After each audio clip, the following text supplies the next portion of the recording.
আগামী ১৬ ডিসেম্বর হযরত শাহজালাল আন্তর্জাতিক বিমানবন্দরের তৃতীয় টার্মিনাল চালু করা হবে বলে জানিয়েছেন তথ্যমন্ত্রী জহিরুদ্দিন স্বপন। আজ তথ্য অধিদপ্তরে সরকারের বিভিন্ন কর্মকাণ্ড তুলে ধরতে আয়োজিত এক সংবাদ সম্মেলনে তিনি বলেন, নির্ধারিত সময়ের মধ্যেই প্রকল্পটি চালু করতে সব ধরনের প্রস্তুতি ইতিমধ্যে গ্রহণ করা হয়েছে।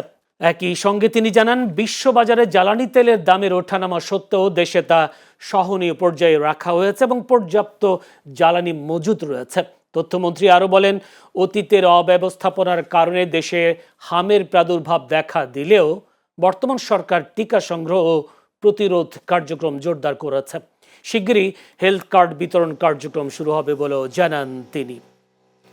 ইলেকট্রিক বাস নীতিগতভাবে আমরা ইতিমধ্যেই সিদ্ধান্ত নিয়েছে সরকারের মন্ত্রিপরিষদ যে আমরা ইলেকট্রিক বাসকে উৎসাহিত করব এবং এতটাই উৎসাহিত করব যে শিক্ষা প্রতিষ্ঠানগুলির এক্ষেত্রে কি করে তাদেরকে বিনা করে ডিউটিতে তারা এটা ব্যবহার করেন।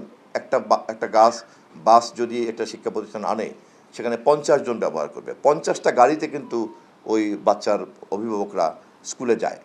তো এই জন্য আমরা প্রথম পর্বে এই ধরনের উৎসাহ দেওয়ার জন্য যে পাবলিক ট্রান্সপোর্ট যেগুলি আছে ওটার একটা সংজ্ঞা নির্ধারণ করা হবে, যে কত সিটের ঊর্ধ্বে হলে পরে, ম্যাক্সিমাম হলে পরে সেটাকে আমরা একটা ডিউটি ফ্রি আনা যেতে পারে।